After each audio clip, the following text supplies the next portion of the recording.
ಬದಿ ವ್ಯಾಪಾರಿಗಳ ದಂಗಲ್. ಬಿಬಿಎಂಪಿ ಶಾಸಕ ರಾಮಮೂರ್ತಿ ವಿರುದ್ಧ ಪ್ರತಿಭಟನೆ ಮಾಡ್ತಾ ಇದ್ದಾರೆ. ಜಯನಗರದಲ್ಲಿ ಬೀದಿ ಬದಿ ವ್ಯಾಪಾರಿಗಳು ಪ್ರತಿಭಟನೆ ಮಾಡ್ತಾ ಇದ್ದಾರೆ. ಬಿಬಿಎಂಪಿ ಹಾಗೂ ಶಾಸಕ ರಾಮಮೂರ್ತಿ ಅವರ ವಿರುದ್ಧ ಏಕಾಏಕಿ ವ್ಯಾಪಾರಸ್ಥರನ್ನ ತೆರವು ಮಾಡಿದ್ದಾರೆ ಅಂತ ಆಕ್ರೋಶ. ನಿನ್ನೆ ಬೀದಿ ಬದಿ ವ್ಯಾಪಾರಿಗಳನ್ನ ತೆರವು ಮಾಡಲಾಯಿತು ಬಿಬಿಎಂಪಿಯಿಂದ. ನೂರಾರು ಸಂಖ್ಯೆಯಲ್ಲಿ ನೆರೆದಿರುವ ಬೀದಿ ಬದಿ ವ್ಯಾಪಾರಿಗಳು ಸಂಕ್ರಾಂತಿ ಹಬ್ಬಕ್ಕೆ ನಮ್ಮ ಹೊಟ್ಟೆ ಮೇಲೆ ಹೊಡೆಯಬೇಡಿ, ಬಂಡವಾಳ ಹೂಡಿ ವಸ್ತುಗಳನ್ನ ತಂದಿಟ್ಟಿದ್ದೀವಿ, ಮಾರಾಟ ಮಾಡೋಕ್ಕಾಗ್ತಾ ಇಲ್ಲ, 3 ದಿನ ಅವಕಾಶ ಕೊಡಿ, ರಸ್ತೆ ಬಂದ್ ಮಾಡಿ.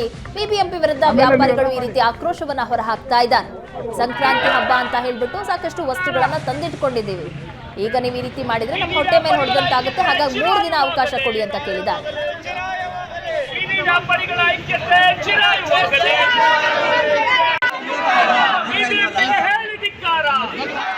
ಹೆಚ್ಚಿನ ಡೀಟೇಲ್ಸ್ ಕೊಡ್ತಾರೆ ನಮ್ಮ ಪ್ರತಿನಿಧಿ ವಿದ್ಯಾ. ಜಯನಗರದ ಬೀದಿ ಬದಿ ವ್ಯಾಪಾರಿಗಳು ಈಗ ಪ್ರತಿಭಟನೆ ಮಾಡ್ತಾ ಇದ್ದಾರೆ. ಇನ್ನು ಪ್ರತಿಭಟನೆ ಮುಂದುವರೆದಿದೆಯಾ? ಅವರ ಬೇಡಿಕೆಗಳೇನು?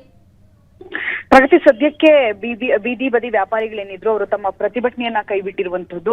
ಸೊ ಸಾಕಷ್ಟು ಬಾರಿ ಇದು ಮೊದಲನೇ ಬಾರಿ ಎಲ್ಲ ಬೀದಿ ಬದಿ ವ್ಯಾಪಾರಿಗಳನ್ನ ಅಲ್ಲಿಂದ ತೆರವುಗೊಳಿಸೋದಕ್ಕೆ ಮುಂದಾಗಿರುವಂತದ್ದು.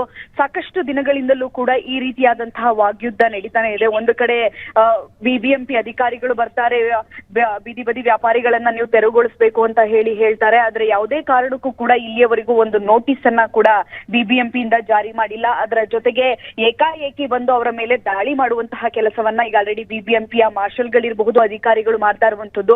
ಸೊ ಇದರ ವಿರುದ್ಧ ಬೀದಿ ಬದಿ ವ್ಯಾಪಾರಿಗಳು ರಸ್ತೆಯಲ್ಲೇ ಕೂತು ಇವತ್ತು ಆಕ್ರೋಶವನ್ನ ಹೊರಹಾಕಿದ್ರು. ಬಿಬಿಎಂಪಿ ವತಿಯಿಂದಲೇ ನಮಗೆ ಐಡೆಂಟಿಟಿ ಕಾರ್ಡ್ ಅನ್ನ ಕೊಟ್ಟಿದ್ದಾರೆ. ಸೊ ಐಡೆಂಟಿಟಿ ಕಾರ್ಡ್ ಜೊತೆಗೆ ಲೋನ್ ಅನ್ನ ಕೂಡ ಕೊಡ್ತಾ ಇದ್ದಾರೆ. ಇಷ್ಟೆಲ್ಲ ಮಾಡಿದ್ರು ಕೂಡ ಅದಾದ ನಂತರ ಕೂಡ ಬಿಬಿಎಂಪಿಯೇ ನಮ್ಮ ವ್ಯಾಪಾರಕ್ಕೆ ಅಡ್ಡಿಯನ್ನ ಮಾಡ್ತಾ ಇದ್ದಾರೆ ಅನ್ನುವಂತಹ ಆರೋಪವನ್ನ ಕೂಡ ಮಾಡ್ತಾ ಇರುವಂತದ್ದು. ಅದರ ಜೊತೆಗೆ ಸಂಕ್ರಾಂತಿ ಹಬ್ಬ ಕೂಡ ಇದೆ.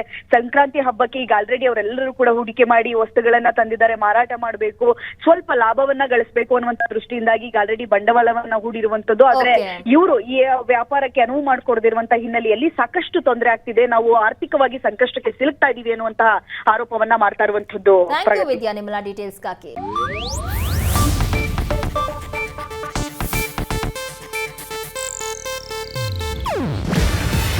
ಇದು ಏಷ್ಯಾನೆಟ್ ನ್ಯೂಸ್ ನೆಟ್ವರ್ಕ್ ಪ್ರಸ್ತುತಿ.